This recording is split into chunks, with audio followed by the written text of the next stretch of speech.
Hey guys, we are going to be playing our episode from last October during Domestic Violence Awareness Month, where we shared the story of Gabby Petito and spoke to her mom at the end of the episode about some signs and red flags that she wanted to make people aware of.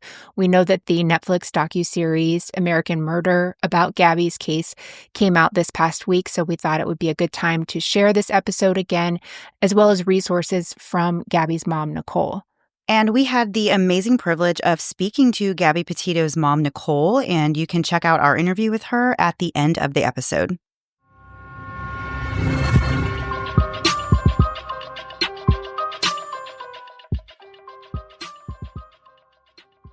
This is one that I'm sure many of our listeners will know about and have heard of. It's a story that we are really eager to share this month during Domestic Violence Awareness Month because it does deal with the topic of domestic violence as it pertains to the younger generation. The story of Gabby Petito captured the world's attention in the summer of 2021 after the 22-year-old went missing during a cross-country road trip with her fiancé, Brian Laundrie.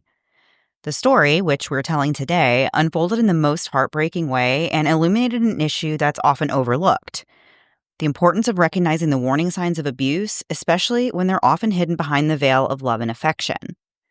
As moms, we knew we wanted to share Gabby's story during our series this month, where we're highlighting stories that involve domestic violence, because talking to our kids about the red flags they could encounter as they start navigating romantic relationships for the first time is really so important, but sadly just isn't really talked about enough. Gabby Petito was a bright, adventurous young woman with a passion for exploring life who lost her future to a relationship that turned toxic. This is a tragedy that should have never happened. But it is a reminder to us as parents, guardians, and just people who love the kids in our lives that we need to have conversations about healthy relationships, even before our teens enter the world of dating. And then we need to keep those conversations open. It's not just about protecting our kids, but also empowering them to recognize when love is not love and when a partner's behavior is not just concerning, but dangerous. As heartbreaking as Gabby's legacy is, her story is a reminder that by speaking openly about dating partner violence, we might save lives. And at the end of the episode, we actually have a very special interview with Gabby's mom, Nichole Schmidt, where we'll talk more in depth about red flags and resources. So without further delay, this is the story of Gabby Petito. It was March 19th, 1999, when Gabrielle Venora Petito came into the world and instantly became the pride and joy of her parents, Nichole Schmidt and Joseph Petito. Nichole and Joseph's relationship didn't work out, but Gabby didn't lack for anything when it came to being loved. She had a blended family with a stepmom, a stepdad, and 5 younger siblings who absolutely adored her. Gabby discovered her love of travel at a very early age, thanks in part to the many places she was fortunate to travel to during her childhood. Places like the Bahamas and Costa Rica both sparked an early sense of adventure. She was really a free spirit in every sense of the word. And based on the way her friends and loved ones described her, she was just someone who just radiated joy, energy, and friendliness. She was someone who just made life feel lighter when she was around. Her smile and her goofiness were contagious, and she had a palpable love for life. One kid that was actually babysat by Gabby said that Gabby was someone just living with rainbows. Oh, I just love that. Yeah, such a great way to describe someone. Gabby loved sunflowers and butterflies, and she also had a tattoo on her arm that read, "Let It Be," which was a nod to the iconic Beatles song. Her hobbies included yoga, healthy living, reading, traveling, and art. Gabby went to Bayport Blue Point High School in New York, where she first met Brian Laundrie, the man who would later become a huge part of Gabby's story. At first, Gabby and Brian were just friends during high school. But after Brian graduated in 2016 and Gabby the following year, they lost touch for a while before reuniting and starting a relationship. The people that knew the couple felt they were opposites in many ways, but they did have some shared interests, including their love for art and nature, and they both had a deep disdain for littering. As we mentioned before, Gabby had a lifelong love of traveling and just a really grand sense of adventure. And what's a young adventurer to do other than embark on the journey of a lifetime with a cross-country road trip? Together, she and Brian set off in Gabby's little Nissan Sentra to travel the country. They left from New York, which is where Gabby was still living at the time, and they visited numerous states, including North Carolina, Texas, California, Oregon, and Colorado. During a stop at the Santa Monica Pier, Brian snapped a photo of Gabby that was later featured on the Pier's official Instagram page, and that was really exciting for Gabby. It made her start thinking that she might really be onto something with this whole travel blogger idea, and she thought it would just be so fun and an absolute dream to travel around and blog about it on social media, which I agree, especially at 22. Yeah. That would be the most amazing thing in the world. I would totally be up for travel life and blogging Yeah. about it. That sounds so fun. So, with that dream kind of looking more possible than ever, Gabby knew that they would need something more than a Nissan Sentra if they were going to do this. She wanted to buy a van and convert it into a living space on wheels and fully embrace the van life lifestyle.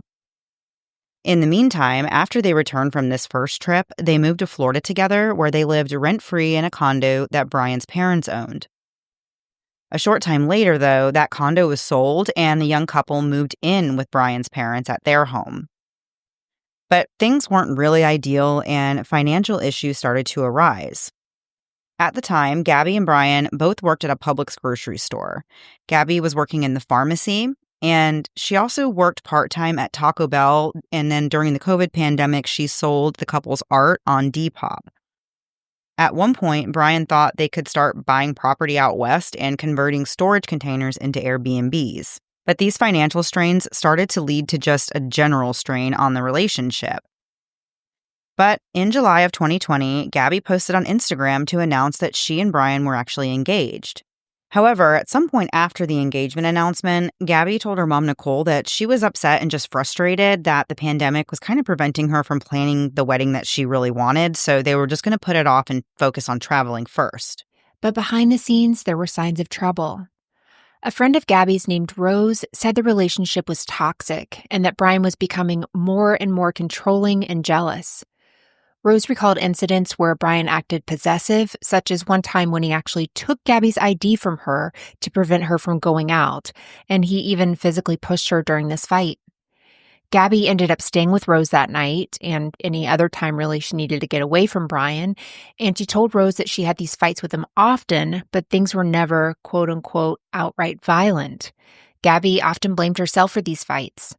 She also said that Brian would hear voices and even had a hard time sleeping because of them at times. According to Rose, Brian was manipulative and would always get his way. But he knew how to be charming and loving towards Gabby and would do things like making her breakfast, but the blowout fights would still happen. Rose told her own mom that she thought something was off about Gabby's relationship with Brian. She actually worked with both of them at Publix and noticed that Brian seemed to like that he was able to keep an eye on Gabby while they were at work. Rose said that Gabby and Brian both quit their jobs when the COVID pandemic started. Others said that Brian was very possessive and touchy with Gabby when others were around, which would make people uncomfortable. In December of 2020, the couple bought a white 2012 Ford Transit van, which was actually registered in Gabby's name, and she and Brian planned to renovate it so they could live in it while traveling the country. According to Vanity Fair, the van life idea was perfect for Brian because it would be a solution to their financial problems, and it would also help Gabby with this dream of becoming a travel blogger. But in Rose's opinion, Brian just wanted to create a life with Gabby where she would no longer have any space to get away from him. Meanwhile, Gabby and Brian spent their time planning their cross-country trip. It was scheduled to take 4 months, and they planned on visiting state and national parks and camping in the van along the way. And Gabby would, of course, be documenting the whole trip on social media. And we still have more to get into after a quick break to hear word from this week's sponsors. And now back to the episode. Before the break, we were just getting into how Gabby Petito and Brian Laundrie were just getting into planning this 4-month-long cross-country trip that they were planning on taking in a Ford Transit van. They were going to be fully embracing the van life lifestyle as they traveled to different state and national parks. Gabby and Brian left for their big trip on July 2nd, 2021. They visited Monument Rock, Kansas, Colorado Springs, Great Sand Dunes National Park and Preserve in Colorado, and several places in Utah, including Zion National Park, Bryce Canyon National Park, Mystic Hot Springs, Canyonlands National Park, and Arches National Park. They were still in Utah on August the 12th. On that day, Gabby went to a cafe in Moab to work on their travel website, which ended up taking her about 6 hours in total, which was a really big issue for Brian. Other sources have inferred that Brian was upset because at this point, Gabby was spending more time working on her social media goals than she was interacting with him. At some point while she was at the cafe, Brian came and grabbed the keys to the van, and he took Gabby's phone from her and threatened to leave her behind. When Gabby tried to grab her phone from him, Brian slapped her. He tried to prevent her from getting into the van, but Gabby managed to get inside, and Brian then sped off, going about 45 miles an hour in a 15-mile-an-hour zone. An onlooker who witnessed this whole scene called 911 to report it. The man said, "We drove by and the gentleman was slapping the girl. Then we stopped, they ran up and down the sidewalk, he proceeded to hit her, hopped in the car, and they drove off." Later that day, around 4:45 in the afternoon, the police were able to finally track down Gabby's van. An officer trailed them for about a mile before Brian finally pulled over. At first, because I assume he didn't pull over right away, the officer thought that whoever was driving might have even been intoxicated. But instead, when the officer approached the van, he saw that both Gabby and Brian had visible injuries. Brian had scratches on his arms, face, neck, and body, while Gabby had bruises on her face and body. The police photographed Brian's injuries, but not Gabby's, and they later actually lost the photos that they took of Brian. But experts say they believe the scratches on Brian were done in self-defense and not as part of an intentional attack. During this encounter with the police, Gabby was crying and she said the couple was having some personal issues, and Brian added that it had just been a really long day. So the couple was separated from each other and the officer was able to speak to each of them. But after a brief conversation with the officer outside, Gabby was instructed to sit in the back of his police car. The officer told her that she wasn't under arrest, but this whole thing, of course, still made Gabby very uncomfortable. Oh my gosh. How many times have we seen an officer say, sit in the back, you're not under arrest, and then the person's under arrest like immediately after? Like, of course you're going to be absolutely freaking out at this point. Right. And you're already in this heightened state. We don't know the extent of the arguing that was going on prior to the officer pulling them over. She's already been through who knows what up to this point. And so just to even think about her then being placed in the back of a police car instead of being comforted and like, okay, we're here to figure this out and solve the problem. Like, it's just to me, it feels very aggressive to say sit in the back of a police car. Of course. Yeah. Then you're already feeling like people are... You've done something wrong or you're in trouble. Right. Yeah. Gabby told the officer that Brian was the one who gave her the bruises, but she admitted that she also hit him because he had taken her phone and tried to lock her out of the van. She said that during this physical altercation, she punched him in the arm and she was also cut by his fingernail, and that caused her to bleed, and there was a bruise there. Something that's really heartbreaking and just hard to hear is that a selfie Gabby took at 4:37 p.m. on August 12th on this day was found later. So this photo would have been taken 2 minutes before that Good Samaritan called 911 to report that he had seen Brian hitting Gabby. And in this photo, you can see a cut on Gabby's face and blood under her eye, as well as on her cheek and forehead. It's not entirely clear what reason she had for taking this photo, but the most likely reason is that she was documenting the injury to have as evidence in the future. The officer that pulled the couple over was wearing a body cam, and the footage shows Gabby demonstrating what Brian did to her in the fight, which included putting his hand over her mouth. And this actually should have really stood out to the officer because in Utah, obstructing the nose, mouth, or airway of an individual is considered an aggravated assault. This alone should have signaled to the police that there was something more serious going on than just a few scratches and a slap across the face, which, by the way, is also assault and totally unacceptable. According to Brian, though, he and Gabby had been having problems that had been building over the last few days. He stated that he pushed Gabby because she had her phone in her hands, which Vanity Fair goes on to say that makes no sense, and we would both agree as well. What? I feel like, you still need some follow-up as to, okay, so why, there's still, that doesn't explain anything. Absolutely nothing. So Gabby said that they started arguing after Brian got into the van with dirty feet, and things escalated into a fight about Gabby's excessive cleaning of the van. At some point, Brian told Gabby he didn't think she'd make it as a travel influencer, which was very hurtful for her. She told the officer, quote, I just quit my job to travel across the country and I'm trying to start a blog, a travel blog. So I've been building my website.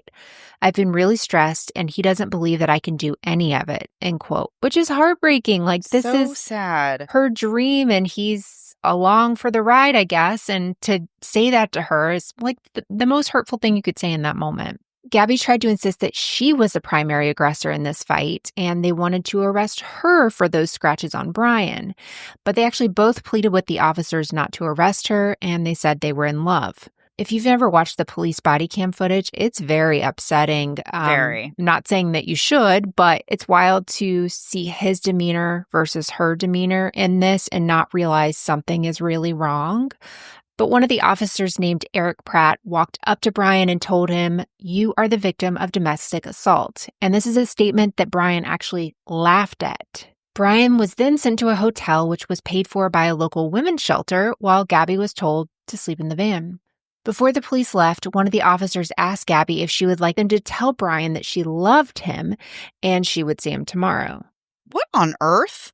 What a wild thing to say. Under any circumstance, Yeah. right? Like, no matter what, if you're responding to a call, like a dispute between a couple, like, that's just such a bizarre and weird thing. Like, who would even think to ask that or say that or, like, what are you talking about at a time like this? Yeah. That's just so strange to me. Yeah, I don't get it. So Gabby didn't really respond to this, but she did say to make sure Brian had a phone charger. However, that officer did go and tell Brian that Gabby said she loved him and would see him in the morning, which is not Again, why would what you do happened. that? Yeah. Right. And Brian heard this, smiled, and laughed. The officers did not tell her where Brian was staying, even though she would have to pick him up in the morning, and she wasn't really used to driving the van, so she wanted to make sure the hotel wasn't too far away. The police and Brian seemed to look at the quote-unquote free hotel stay being paid for by these domestic violence funding as a vacation and not as the result of a public domestic violence incident. Wow, that all of that is so just, especially knowing what happened, it's hard to hear that this was the interaction that she had with the police. Absolutely. Yeah. And that all of this, I mean, just everything about this and their resolution of sending him to a hotel paid for with, these funds and it's a free stay for him. Like all of that is so infuriating that that's how it ended with the police. That's Right. just awful. But to make matters even worse, the police concluded that the incident wasn't even an assault, but instead was a mental health crisis. Officer Pratt made a report stating that the entire thing was due to Gabby's quote-unquote serious anxiety. The responding officers said they didn't hear the 911 call, and Officer Pratt stated that no one reported that Brian struck Gabby, which wasn't true. The 911 caller said they saw Brian hitting her, and Gabby's own statements to the police on the scene confirmed that that's what happened. Another officer, though, Officer Robbins, stated, quote, "At no point in my investigation did Gabrielle stop crying, breathing heavily, or compose a sentence without needing to wipe away tears," which that alone should tell you a lot of information. Right. Betty went on to say that Brian's statement, quote, "was not consistent with Gabrielle's statement, further suggesting her confused and emotional state. After evaluating the totality of the circumstances, I do not believe the situation escalated to the level of a domestic violence assault as much as that of a mental health crisis." So him saying something different than her means that she was just confused. Right. And I guess a hysterical woman is what they would look at it as. Right.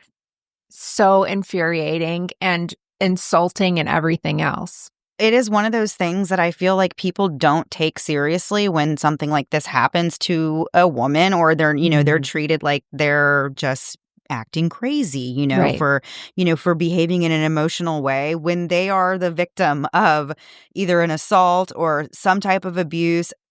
And the police show up and it's like, no, you're just acting crazy. Like that actually happens. This story is proof that happens, and probably more frequently than any of us would like to admit. And so it's so important to kind of bring awareness to that, to be aware that this is going on. This story happened in 2021. This is still happening. Just being her age, if I was pulled over by the police and they said any of this, I would already be crying. Like already. Yeah. It wouldn't take anything. I cry over everything. I'm in a frustrating situation. If I'm just frustrated, I will cry. If I'm like anxious or just like full of energy, like I will cry. And so I am that person who would be labeled somebody who's just out of control, of you, not in touch with your emotions, or, Yeah. you can't control your emotions. So it's just, yeah, it's very upsetting, just the whole interaction for sure. So this second officer that we were just talking about also described Gabby as being manic, but he did think that Brian's behavior was also a little strange. Did not make a note of that in his report, though, but he did ask Brian if he was on any medication because he was incredibly hyper. Gabby's friend Rose later told People that she watched the body cam footage and Gabby's behavior was all too familiar. Rose said that she had even seen Gabby like that before, and it was always the same situation, and Gabby was always defending Brian. It really needs to be noted that this is not abnormal for victims of domestic violence. It's very common that they will do anything to protect their abuser, including throwing themselves under the bus. However, these are the things that the police should know and be aware of looking out for when they encounter a couple in this type of situation. Gabby's family would later learn that Officer Pratt allegedly had his own history of domestic violence, and so the fact that he himself may have been an abuser made him biased against Gabby. And honestly, that's a lot to even take in. It just makes me so angry to think of Gabby being in that situation. But we're going to have more about that a little bit later in the episode. So on August 17th, several days after this now infamous encounter with the police, Brian flew back to Florida to clean out a storage unit they had so they could close it up and save some money. And he was also going to get some supplies for the road trip. While he was back in Florida, he stayed with his parents. Gabby stayed at a hotel in Utah and awaited Brian's return, which he did return on August 23rd. Meanwhile, while Brian's in Florida, back on August 19th, Gabby uploaded the first and only video to ever be posted on the couple's YouTube channel, which they called Nomadic Static. The video was titled Van Life, Beginning Our Van Life Journey. The video shows Gabby and Brian laughing and kissing, and it goes to show that what you see on the surface and clips on social media really just aren't always showing you the full story and painting the full picture, because she's uploading this video after what we know, was a pretty serious fight that they had, and that's just one of who knows how many. Right. On August 24th, the couple was seen leaving a Salt Lake City hotel together.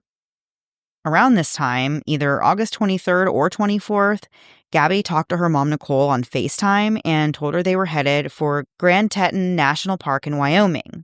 Gabby posted on Instagram on August 25th, and this was the last post that she would ever make.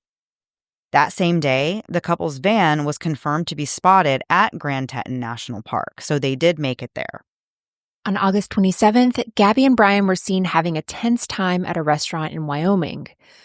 Witnesses there said Gabby was visibly upset and Brian was described as being angry.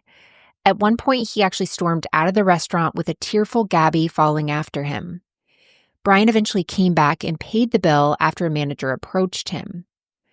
Witnesses and the manager had really conflicting stories, but from what we can gather, Gabby was highly distressed and apologized to the staff as she urged Brian, who was, again, acting relatively calm, to leave. He was actually trying to get them to refund their meal, which the restaurant refused to do. But finally, Brian reluctantly agreed to leave. The couple was seen on surveillance at a Whole Foods grocery store in Jackson, Wyoming later that day, as well as in another video that shows them leaving Jackson around 3 p.m. that afternoon. By the evening of the 27th, they had parked the van at the Bridger Teton National Forest and set up their camp in a secluded area away from the van. On August 29th, a woman named Miranda and her boyfriend were driving through the national park when they spotted Brian hitchhiking near the Culture Bay Visitor Center. He told the couple he had been out hiking alone and he was trying to get back to his girlfriend and to their van. The couple gave him a ride to Morin Junction, which was about 10 miles away, but when they got there, Brian said they were going the wrong direction, but he still had them stop and he got out of their car. At 6:15 that evening, another woman named Norma stopped and picked Brian up and drove him to the entrance of Wyoming's Spread Creek Dispersed Camping Area. Norma offered to drive him further into the campsite, but he became agitated and he insisted he would go the rest of the way on his own. Little did Norma know, Brian was hiding a horrific scene there. The next day, August 30th, Brian was seen in multiple surveillance videos at gas stations across several states as he made his way back to Florida. In each of these videos, Brian was alone. That day, Nichole got some strange texts from Gabby's phone that said, quote, "Can you help? Stan, I just keep getting his voicemails and missed calls." Stan is actually Gabby's grandfather's name, so Nichole thought it was very odd that Gabby would be referring to him by his first name. Another part of the text said something like, "no service in Yosemite," and that was also bizarre because Gabby and Brian weren't ever in California on this trip, and that's where Yosemite is. The last known location of Gabby's cell phone was traced within the boundaries of Bridger-Teton National Forest. Gabby's family had been trying to reach her for days, but all their attempts had failed. It was on August 30th, the same day that Brian was traveling back to Florida, that Gabby's phone was shut off for the last time. On September 10th, Nichole tried to report Gabby missing to federal park police, but they wouldn't allow her to make a report. Meanwhile, Brian was using Gabby's credit card at a Circle K in Tennessee on August 31st, and he transferred money to himself from Gabby's Zelle account. He then added a whole bunch of breakup songs to a Spotify playlist that he titled Mountain Tops, but spelled MTN Tops, as he drove his way back to Florida. Brian arrived in Northport by himself on September 1st. Just days later, he joined his parents on a camping trip about 75 miles away from their home. Interestingly, the original reservation that his parents had for their campsite was made on August 24th, and they made the reservation for 2 people to come camp from September 1st to September 3rd. Then Brian shows back up in Florida on September 1st. That original reservation for the campsite was canceled and rescheduled for 3 people to come camp. Looks like the following weekend or sometime the following week, September 6th and 7th. On September 4th, Brian bought a new phone and set up an account with AT&T. This wasn't a burner phone. It's actually unclear why he needed to get this new phone or what even happened to his old device. But as days turned into weeks, there was still no sign of Gabby anywhere, and her parents were absolutely frantic and desperate to find her. Gabby's dad called the police to the Laundrie residence multiple times between September 10th and September 27th, and her parents even reached out to Brian's parents and sister through several calls and texts, but they never got a response from anyone. By September 11th, Gabby's parents had both officially reported her missing. Nichole had gone to a police station in New York and spoke with Detective Tracy Berry, who was the one who officially reported Gabby missing and got in touch with the authorities in Northport, Florida, to have them conduct a well check on Gabby at the Laundrie home. So that same day, the authorities in Florida went to the Laundrie home, and they ended up finding that, guess what? Brian is here, Gabby's van is here, Gabby's not here. So when the news became public, several witnesses started coming forward with their stories of how they had seen Gabby and Brian at different parks in and around Utah and Wyoming in late August. And soon, the park rangers from Grand Teton National Park, along with the National Park Service and the FBI, began searching for Gabby. And we have more to get into after one last break to hear a word from this week's sponsors. And now back to the episode.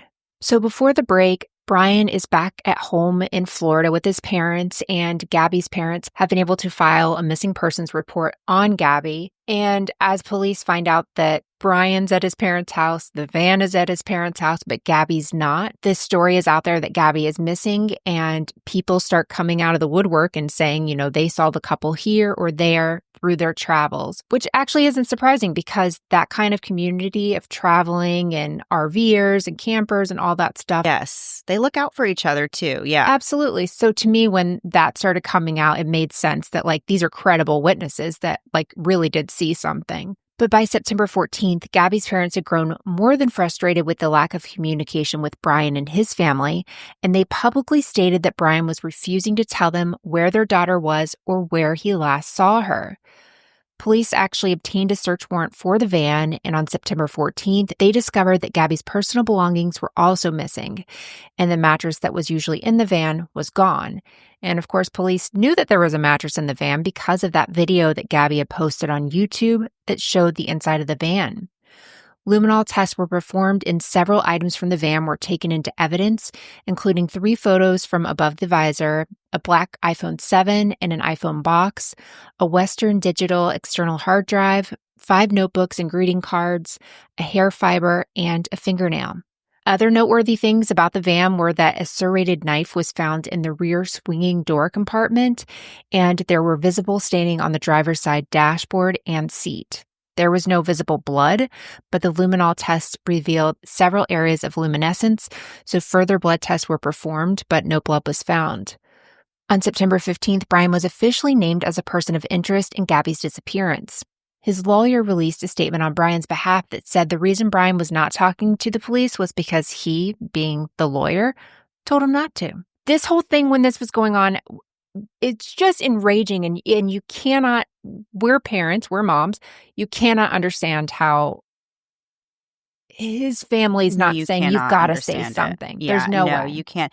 And like you said, as parents, and even I have two boys, you have a son, but I don't understand that at all. Like, if my son left on a cross-country road trip with a girl and came back without the girl, I would immediately not stop questioning until I found out where she was. Like, that to me is like so mind-blowing. And especially at the point that you have her parents calling you looking for information, warning bells and red flags nonstop. To just not respond and to not give anyone any information whatsoever is just, you can't begin to understand it. You really can't. But the attorney does go on to say, quote, many people are wondering why Mr. Laundrie would not make a statement or speak with law enforcement in the face of Miss Petito's absence. Absence, that's not the word for it. She's missing. Right. In my experience, intimate partners are often the first person law enforcement focuses their attention on in cases like this. And the warning that any statement made will be used against you is true, regardless of whether my client had anything to do with Miss Petito's disappearance. As such, on the advice of counsel, Mr. Laundrie is not speaking on this matter, end quote. On September 16th, Gabby's father spoke at a press conference where he begged for help in finding his daughter. The next day, Brian's parents told the police they didn't even know where Brian was anymore, and that they last saw him on September 14th when he said he was going for a hike at the Carlton Reserve in Sarasota County, Florida. But the next day, he didn't come back, and when his father went to the park, he saw Brian's car in the parking lot with a note on it from a park employee that said the car had to be moved or it would be towed. Brian's dad tried walking some of the trails looking for him, but he couldn't find him anywhere. He left Brian's car there thinking that he would be back to get it, but on September 16th, his father returned to the park and picked up Brian's car and brought it home. That's when they filed a missing persons report. Up until this point, though, it was believed that Brian had only left his parents' house 3 times since he arrived on September 1st. Authorities began searching for Brian in the Carlton Reserve on September 18th. Divers were brought in to help search the massive 24,000-acre area, and this was a search that would continue for the next several weeks. On September 19th, back in Utah, things took a turn that everyone had been fearing. Authorities who had been searching for Gabby in the Grand Teton National Park area found the remains of a young woman who looked to have died about 3 to 4 weeks earlier. It was Gabby Petito. Her body was found near where her van was seen parked at one point, and it looked as though she'd been moved from where she was killed and placed where her body was found. Near Gabby's remains, police found a speed loader for a revolver that had ammunition inside of it and 2 arrows. Gabby's cause of death was strangulation. At this point, nobody knew where Brian was, but on September 20th, his house, or rather his parents' house, was raided, and police seized his car and a hard drive along with over 60 other items that were taken into evidence. One such piece of evidence was a journal they found in the bedroom that was believed to be Brian's, and it had a note written in it that said, quote, "My real options are to run off entirely on my own, buy a piece of land, or kill myself. Under the mattress I'm on, there's a loaded .357 Magnum revolver. A pull of the trigger and all my problems will be over." So the police, of course, confiscated this note, and they took several boxes of ammunition from the house, and it was confirmed that there were guns in the residence. Another note was found, though it's unclear whether Gabby or Brian wrote this note, but it said, "So I hope you understand when I'm upset, it's 'cause you make me love you too much. Now, stop crying and come home and say you love me with a big hug. I love you." By September 23rd, Brian still hadn't been located, but a federal court in Wyoming issued an arrest warrant for him due to the unauthorized use of Gabby's credit card. It's likely that they were just looking to file some sort of warrant to get Brian behind bars while they were working on this investigation into Gabby's homicide. On the 25th, rewards totaling $30,000 were announced for information leading to Brian or his whereabouts. But as the days pressed on and it got into the beginning of October, Brian still hadn't been found, and his family was making public pleas for him to come home. Which is wild for the tables to turn, and now you need the public's Yes. help, and you want the public to help, but that's none of my business. Yeah. So on October 19th, after efforts to find their son had been unsuccessful, Brian's parents both contacted the police and asked if they could accompany them to the environmental park where the massive search for Brian was taking place. Police agreed, and on October 20th, the Laundries went to join the search. Within minutes, Brian's parents magically discovered a dry bag that contained personal items belonging to their son, Brian. This has been like a month that has gone on and no one has found anything. And yeah, it's take it for what you will that his Yeah. parents found it right away when they went out there. Very interesting and not weird at all. A short time later, Brian's remains were found in the area where police had been looking for him. He died of a self-inflicted gunshot wound. Near his remains, they found a backpack, a notebook, a revolver, and camping gear. This area where his remains were found had previously been underwater, which is why they didn't see them before. Inside Brian's backpack, they found a letter from his mother inside an envelope with the words, "Brian Christopher Laundrie, burn after reading," written on the front. Immediately, no. I was already enraged. I haven't even gotten to the letter yet, but just the fact that, no, I just already am mad. Yeah, for sure. And continue that rage because we're going on. So the letter read, quote, "I just want you to remember I will always love you, and I know you will always love me. You are my boy. Nothing can make me stop loving you. Nothing will or could ever divide us, no matter what we do or where we go or what we say. We will always love each other. If you're in jail, I will bake a cake with a file in it." Whoa. Let's keep going. "If you need to dispose of a body, I will show up with a shovel and garbage bags." Wow. Very specific. "If you fly to the moon, I will be watching the skies for your reentry. If you say you hate my guts, I'll get new guts." Has to be some of the weirdest words I've ever heard a mother writing to her son. Yeah. It went on to say, "Remember that love is a verb, not a noun. It's not a thing. It's not words. It's actions. Watch people's actions to know if they love you, not their words." And then she put a Bible verse, "Therefore, I'm certain that neither death, nor life, nor angels, nor the ruling spirits, nor things present, nor things to come, nor powers from above, nor powers from below, nothing in the entire created world can separate our love. Neither hostile powers, nor messengers of heaven, nor monarchs of earth. Nothing has the power to separate us." Romans 8:38. Extended version. And then she went on to say, "Nothing can separate us, not hatred, not hunger, not homelessness, not threats, not even sin, not the thinkable or unthinkable can get between us." And then right next to that, in like little swirly, cutesy punctuation, she wrote, "Not time, not miles and miles and miles." Interesting letter. After Gabby was found, her parents announced that they would be starting the Gabby Petito Foundation with the mission to prevent domestic violence and support the search for missing persons through education, awareness, and prevention strategies. The foundation is committed to empowering communities and fostering partnerships that strengthen efforts to end domestic violence and reunite families with missing loved ones.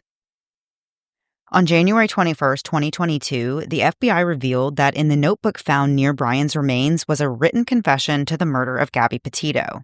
The confession was 8 pages long and filled with emotional writing that offered a glimpse into Brian's mindset during the tragic events that ended Gabby's life. In his confession, Brian expressed that he was deeply sorry and regretful over what he had done, and he addressed Gabby directly, saying, quote, "I wish I was right at your side. I can't bear to look at our photos, to recall great times, because it is why I cannot go on." Brian wrote about how much he loved Gabby and how the weight of her loss had left him unable to continue his own life. He also acknowledged the pain Gabby's family must be in because, in his words, her family loved her, quote, "as much, if not more, than he did." Oh my gosh. That also enrages me. No, Yes. they did. They did. Yeah, exactly. He went on to describe Gabby's relationship with his own parents as being like a daughter to them and like she was an aunt to his nephews. And he asked for his family to forgive him for the horrible things he did to cause Gabby's death. He said that everything happened as the result of what he called an unexpected tragedy. He then went on to describe exactly what happened in his own words. He painted a picture of an accident that spiraled way out of control. According to the confession, they had been rushing back to the van trying to cross streams before it got dark, and Gabby slipped and fell into the water. Brian claimed that this fall caused injuries so severe that Gabby was just in an immense amount of pain and was gasping for air by the time he found her. She was soaking wet and freezing cold because the temperatures had plummeted as the sun had gone down. So Brian said he carried her for as long as he could back towards the van, but he was exhausted and in shock, and he emphasized how cold they were. He allegedly set Gabby down and started a fire to keep her warm because he said at that point it's dark and he wasn't sure how far the van even was, and he just couldn't continue carrying her any longer. Brian claimed that when he pulled Gabby out of the water, she couldn't tell him what was hurting her, but she did have a small bump on her forehead that got larger, and she said her feet and wrist hurt, and she was shaking violently from being cold. Brian alleged that Gabby was constantly crying out in pain and begging for him to make it stop. She would start to fall asleep, and Brian said that made him nervous because he didn't know if she had a concussion, but when he would shake her awake, she would get furious with him, and it would just start this whole painful cycle of her crying in pain and begging him to make it all go away. Brian wrote that Gabby begged him for an end to her suffering, and in his shock and panic, he made this decision to end her life, believing that it was some sort of merciful act at the time, but said that he later realized the gravity of what he had done. So he's a hero, is what Right. he's trying to say. He's Right. helping her. And just for the record, obviously Brian is not here anymore. Sure. Gabby is not here anymore. None of us know if any of this is even true. I don't mind going on the record saying that I have a lot of doubts about what he wrote in this confession, and also don't really understand why you would write a false confession and then take your own life. Just tell the truth. I feel like this is very hard to believe. A lot of this is very hard to believe. Brian continued the letter saying that after he killed Gabby, he just knew he couldn't go on without her, so he rushed home to Florida to spend what time he had left with his family. I hate the way he's making it sound like he has a terminal illness. Right. This is not a walk to remember. Right. He said that he contemplated letting Gabby's family or his own friends kill him, but ultimately he decided to take his own life, and he actually said that he hoped by killing himself out in the wilderness, animals such as maybe alligators would come along and tear his body apart, and that might give some solace to Gabby's family. Brian ended the letter with, quote, "Please pick up all of my things. Gabby hated people who litter." The FBI concluded their investigation by determining that Brian was solely responsible for Gabby's death. They also revealed that Brian had used Gabby's phone to send text messages to himself in an effort to make it look like she was still alive after he killed her. At this time, the FBI said that they had concluded all investigative steps in the case and that it was officially closed. The police department in Moab, Utah, later did a review of its handling of the August 12th encounter that the officers had with Gabby and Brian after the stranger had called to report, witnessing Brian hitting Gabby. And that report said that the officers made errors during this interaction, and that some of those errors included not making an arrest and misinterpreting the law. Seems like big ones. On March 11th, 2022, Gabby's parents filed a lawsuit against the Laundries, alleging that they already knew Gabby was dead by the time the search for her was starting. The Laundries tried to get the case dismissed, but in June of 2022, a judge denied the dismissal and a trial date was set for February 2024. One big focal point of this lawsuit was that burn after reading letter that Brian's mom wrote to him. And Roberta Laundrie admitted that while the letter does contain references that some might think are about her son and Gabby, there is no connection between her words and Gabby's death. During a deposition, it was revealed that Brian spoke to his parents on August 29th and told them that Gabby was gone, and he said he was coming back to Florida and he would need a lawyer. Attorney Stephen Bertolino was hired the very next day. Brian never said that he killed Gabby, but Roberta said the thought did cross her mind. She said she never returned the Petitos' calls or messages because her lawyer told her not to talk to anyone. Gabby's family ended up settling with the Laundries to avoid a trial. At that point, they had been given all the information they needed during the depositions, so to avoid potentially spending years in appeals courts and taking on hefty legal fees, they were advised to settle as trial was not an option. In August of 2022, the Petitos sued the Moab Police Department in a $50 million wrongful death suit. In order to sue an officer, Gabby's family would have to pay a $200,000 bond. This is actually a protection that's in place for police officers. And the lawsuit alleges that it was negligence on the part of the police department that led to Gabby's death. The Petitos' lawyer said that domestic violence is an epidemic and a silent killer where the signs and symptoms often go unrecognized by those who aren't familiar with domestic violence. And the purpose of this lawsuit was to honor Gabby's legacy and work towards systemic changes to protect victims of domestic abuse and violence and to prevent such tragedies from happening in the future. In the August 12th stop, Gabby was the only one who police were looking to arrest or give a citation to, even though the original report was that Brian had hit Gabby. The lawsuit alleges that the police did not know how to, quote, investigate domestic violence situations and to properly assess the circumstances, including to identify Brian as the true primary aggressor, end quote. After the lawsuit was filed, the family learned that Officer Eric Pratt, one of those who had responded to this August 12th incident, allegedly had a history of domestic abuse himself and had, quote, used authority and threats of physical violence to control and intimidate sexual partners. One Utah woman said that she got death threats from Pratt, who had resigned from another police department before becoming a patrol officer in Moab. The attorney for the Petito family said that the Moab PD should have known that Officer Pratt, who had a history of pervasive professional and sexual misconduct, including sexual harassment and intimate partner violence, was unfit and unsafe to be a police officer. The attorney also said that Pratt admitted to knowing that Gabby was in trouble when he responded to the scene. He actually said at the scene, quote, you know why the domestic assault code is there. It's there to protect people.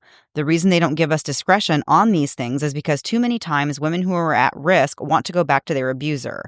They just wanted him to stop and they don't want to be separated. They don't want him charged. They don't want him to go to jail. And then they end up getting worse and worse treatment. And then they end up getting killed. End quote. Oh my gosh. Right. So even though he did acknowledge the danger of this situation that Gabby was in, he intentionally chose not to follow the protocol of the law. On November 17th, 2022, Gabby and Brian's parents settled the lawsuit, and Gabby's parents were awarded $3 million, and all of this money will go to the Gabby Petito Foundation.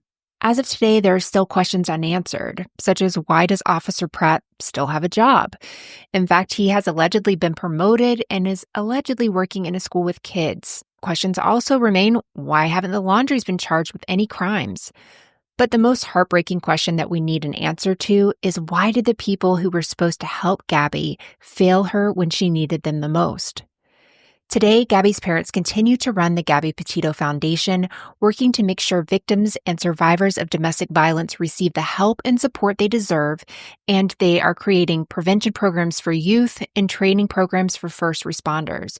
Their website is gabbypetitofoundation.org, and of course, we will have that in our show notes. And now we are going to play the interview that we had with Nichole Schmidt, who is Gabby Petito's mom and the president of the Gabby Petito Foundation. This was such an enlightening call, and I learned so much from her, especially if you have kids. I think you definitely want to hear what she has to say, and just very thankful she worked with us on this episode. And we still have 2 more weeks of the Domestic Violence Awareness Month campaign that we're running, so we hope that you guys will continue to share these and learn the warning signs that we may not have known.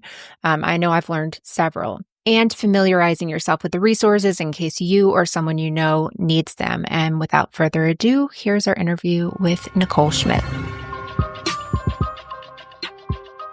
We've been looking forward to this, Nichole. We just have so much to learn from you, and we have so much respect for you, and we're just honored that you would come on our show. Thank you so much. Thank you so much for having me. It's an honor to be here. You have a great show, so I'm happy to be here. Thank you. And we should definitely thank Haley, because Haley is like people connector, right? Oh, she's amazing. I love her. Isn't she? I know. Yeah. The more we tell people about her, I'm like, Mandy, we might need to keep her on down low because we're going to lose her to somebody else. She's fantastic. Yeah, She everyone is. wants to know how they can work with Haley. I'm like, "Oh, I And we don't give them know." fake email addresses. Yes.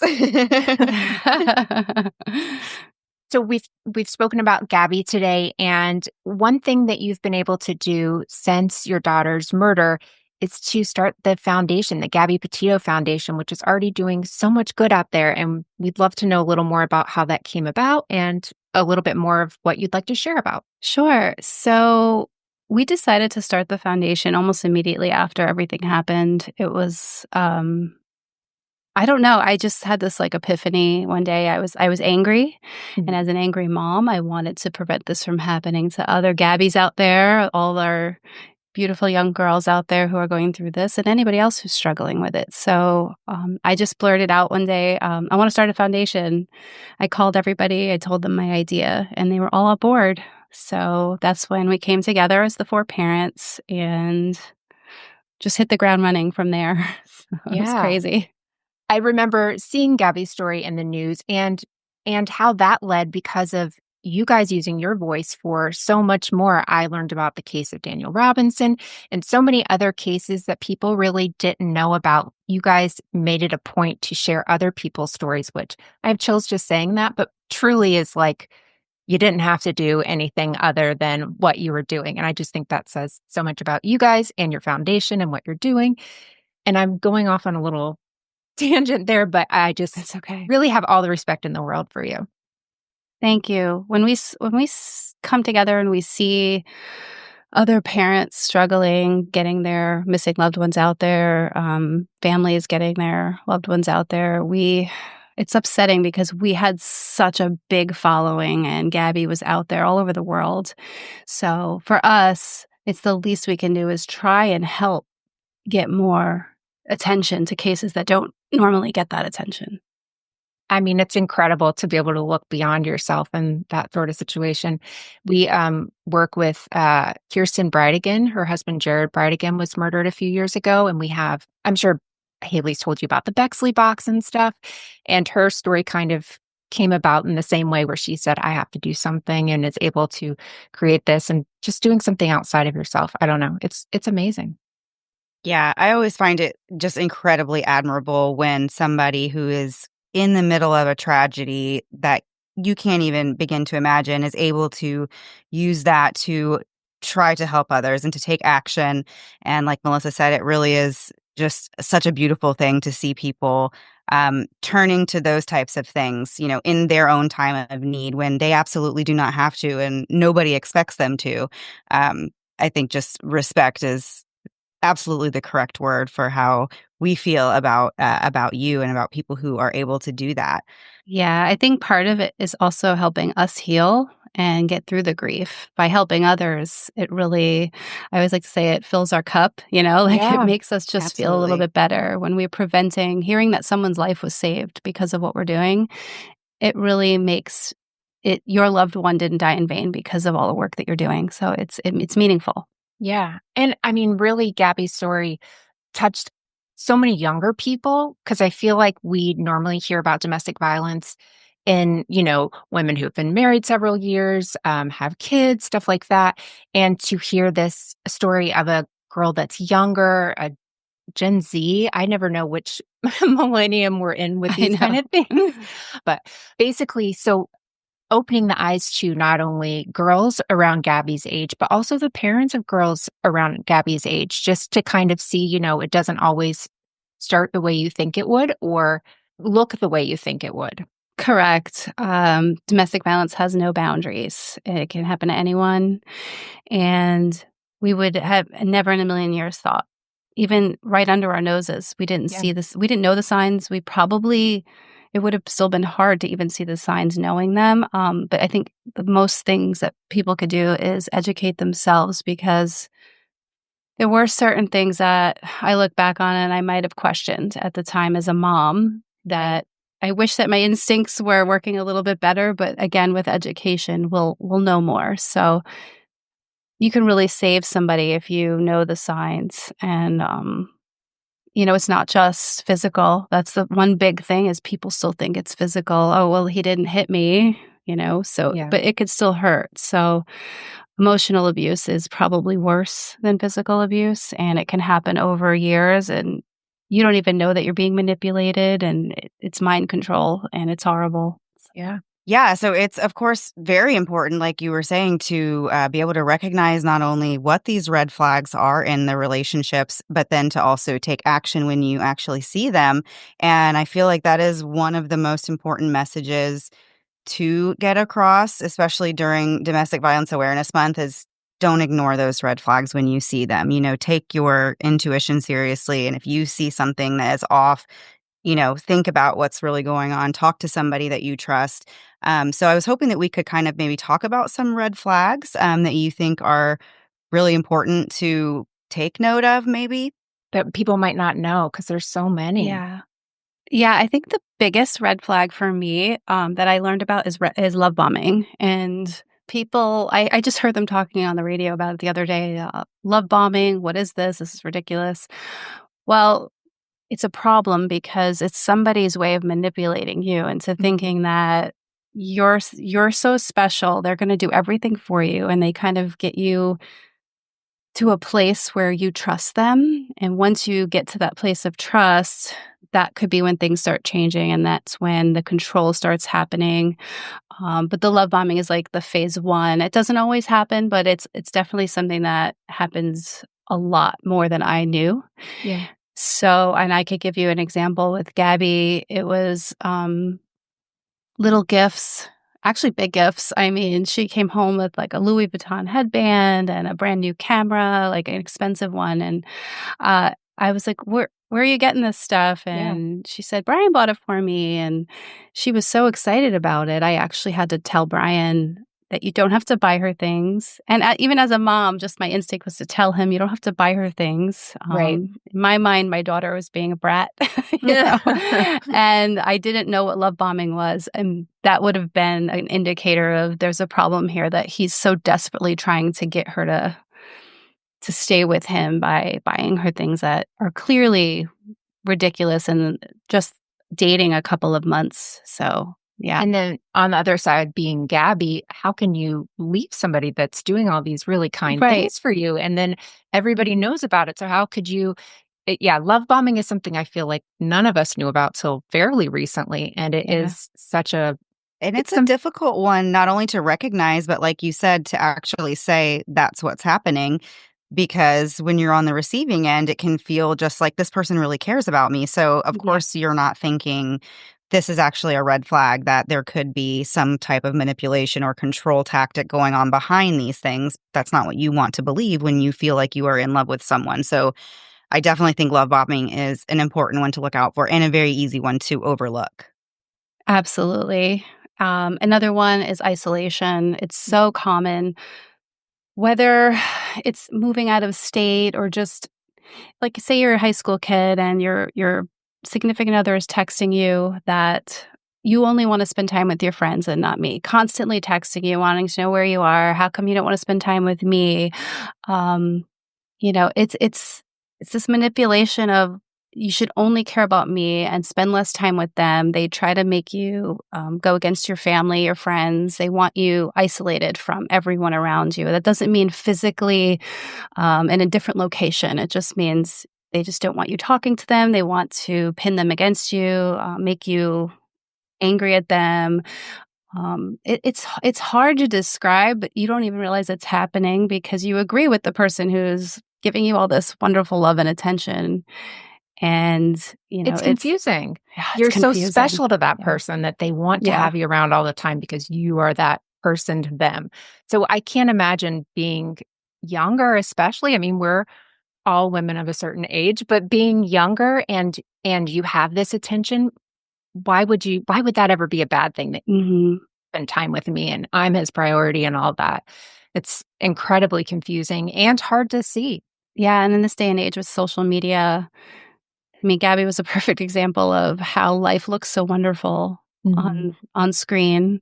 You watch all these TikToks and YouTube channels, and they're having a wonderful time, but there's there's a problem going on behind the scenes, and they're not going to tell anybody because they're ashamed. They want everybody to have this image of them. Even their families, or if they're ashamed and embarrassed, they're not going to go to anyone. So they're just going to continue in this cycle to keep up that persona. And nowadays it's even worse because of social media. And I do see the numbers rising. I see homicides on the rise. It's really awful. And, we really have to push for more prevention work. Absolutely.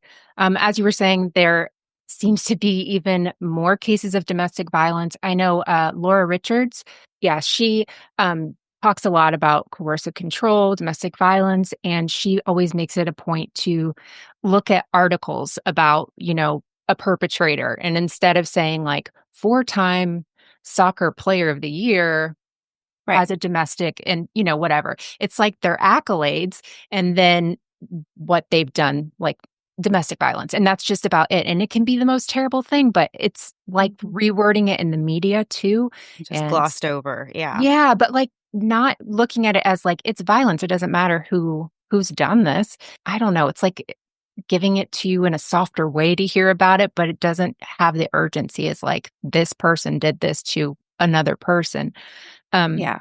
So as you were talking about the statistics and stuff, I mean, you may not have an opinion on this, but do you think there is something that is causing more and more cases to happen, more and more murders to be out there related to domestic violence? I mean, I don't know 100%, but I think it has something to do with social media and media in general, the news media, normalizing gender-based violence because it is happening more to women. Yes, it happens to men and it happens in the LGBTQ community, but it's happening mostly to women. The homicides are mostly male on female homicides, and I really think that we need to step up as women and find out why this is happening and stand against it and make changes. We have to ask our legislators to hold perpetrators accountable. I think that if somebody is non-fatally strangled, it should not be a misdemeanor. It should be No. attempted murder. I mean, it's Absolutely. you could kill that person very easily with a very minimal pounds of pressure on their neck. So, yeah, we need to change the laws. Yeah. I can't remember the statistic, Mandy. Maybe you do, but the likelihood of somebody killing you if they've strangled you, it's like 500 and something. 750%. Okay. Yes. Even higher than I was insane. thinking. Every time I hear that one, it like absolutely blows my mind because we have talked about on the podcast and heard so many stories where strangulation or being choked is a precursor to someone's murder. And it really is just so like stark to hear like how that alone is just very telling of what's to come if there is no intervention and nothing changes. And just absolutely terrifying to hear that number. They are the most dangerous people that walk the earth. They will kill at some point. If they're strangling at any point, they will kill. And it doesn't have to be by strangulation. You're talking about mass shooters have strangled in the past or have killed, small animals, things like that. There's definitely a profile. And I think that maybe there's something we can do better as a society to recognize the signs and intervene early so we can prevent this. Yeah. This wasn't really on our list to talk about, but I did have one question as a mom, and we're both moms and we have teenagers. Is there a conversation that we should be having with our kids, what to look out for? I mean, besides the red flags, like what's a conversation that would make sense for us to have? Because you don't want to scare your kids, but you want your kids to know they can come to you. And like you were talking about, sometimes they feel embarrassed or anything like that. Is there anything you'd suggest? I think just keeping that open communication with your kid. It's hard to be a parent and a friend at the same time, but especially with girls, we have to tread lightly because they don't want to tell us that stuff. And if their friends are going through something, they're kind of like, who do I tell? Who do I tell? But if you let them know that it's safe to tell you because you're not going to react in a negative way, but you can offer them resources to help, or just say, hey, if you ever want to have a conversation about what's healthy and not healthy, just being very open, starting the conversation, but letting them maybe continue it and being a really good listener.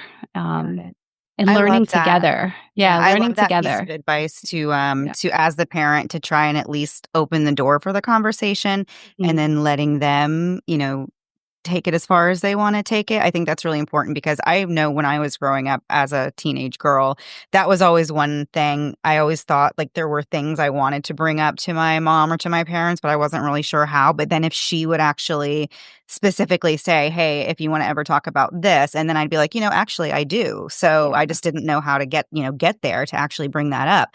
But, I love that. That's a really good point to, start the Yeah. conversation, open the door up yourself, and then see, where the conversation leads.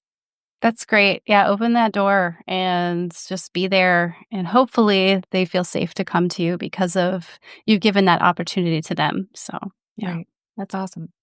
And before we end our conversation with you, Nichole, we were wanting to just go over maybe some resources for domestic violence victims and survivors. I know thankfully, there is more resources out there now than there has been in the past. What are some resources that you think are the top resources? There are so many resources at our fingertips these days. First of all, obviously, there's a domestic violence hotline.